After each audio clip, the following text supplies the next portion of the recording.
What's the number one way to be an effective leader? I could not type this big enough in the PowerPoint. Communication.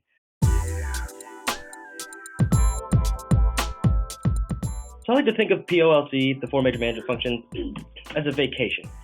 Your destination is your goal.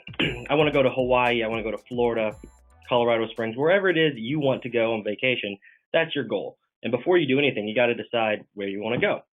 So next you have to plan. Am I going to fly there? Am I going to drive there? You know, all those sorts of things. Who's coming with me? Grandma, grandpa, whatever. So next comes the planning, where you have to decide how you want to get to your destination. And this is perhaps the most critical of the four major management functions. What I think is really important when planning is that you note the strengths and weaknesses of your company and be brutally honest with the weaknesses. Don't be afraid to admit what you're weak in, because the way I view weaknesses in the business world, as they're not necessarily a bad thing. The word weakness comes across as a bad thing. I like to think of it as an area of opportunity, more of a place where just a little bit of work can lead to increased growth and profitability in ways that your company's maybe not tapped into before. So the negative stigma attached to the word weakness, I don't think really applies to business as much as it should opportunity. So this is what I like to think of as the pyramid of planning. What do I want to achieve? I want to increase the profits by $15,000. Options to achieve this: attract more customers, cut costs, run more efficiency. Implement. You choose the best option for you and your company, and then you go ahead and you make it happen. That is the pyramid of planning, and it fits nicely in with the goal setting that we talked about earlier on in the presentation.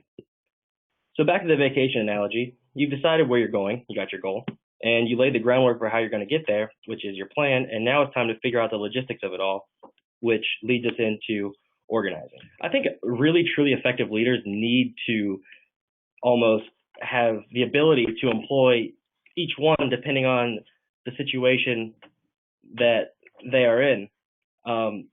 You know, being a visionary is great. It gets everybody excited, gets everybody ready for the organization or for the direction your company's going. Coaching, you develop people, which develops your company along with them. Democratic, it gets everybody involved, it gets everybody excited. Even commanding sometimes can be huge for your company. It can really, if you do it the right way, it could be a great way to motivate your employees. If I had to choose just one, I would probably say coaching, because it not only develops the person, but it develops the organization as a whole. But in terms of the most effective leaders, they will draw on every single leadership style depending on the situation that they find themselves in. So what are you? All right, great. So we got a pretty decent mix. We had some people who were pace setters. We had some people who were coaching, and that's all great, because like I said, you're going to want to employ every single one of those into your company in order to get the best results. What's the number one way to be an effective leader? I could not type this big enough in the PowerPoint.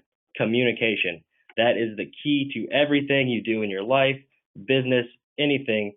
Being able to communicate effectively is huge, and that's something that next month we'll get into with the webinar series that I'll be presenting on boosting employee morale through effective communication. Well, before we hand it back to Chris, we do have a question. Now, of the POLC, Chris, which one do you think, or is there one that requires more time, energy, focus, maybe more demanding than the other ones? Well, that's a really good question. Personally, I'd have to say it depends on what stage you're in. Planning, when you're at the very beginning, is obviously going to take all your energy. You have nothing to control at that point. It's a step-by-step stage process, really. Honestly, probably the most important in my mind is controlling, because that makes sure everything's going smooth. That makes sure you're keeping results up. You're staying productive. It's great to do all the work on the back end, as this slide said, but you know, if you go through all that work and then you don't keep people on track, you don't control what's going on, then it was all for naught. And as we saw from Professor Jim White from Northlake College in that last video, that's something that can really be huge and have a large impact on your organization. So now you have to master POLC. Can you do it? No, nobody's perfect. Instead of trying to master it and thinking about daily, am I in this step, am I in this step, just try to make a point of doing your best every day to be a goal-oriented person. And the POLC is truly just the natural steps of a leader trying to get their employees to accomplish a goal. Like I said, these are the 4 major management functions. So this is exactly what every single manager is going to have to do on a daily basis.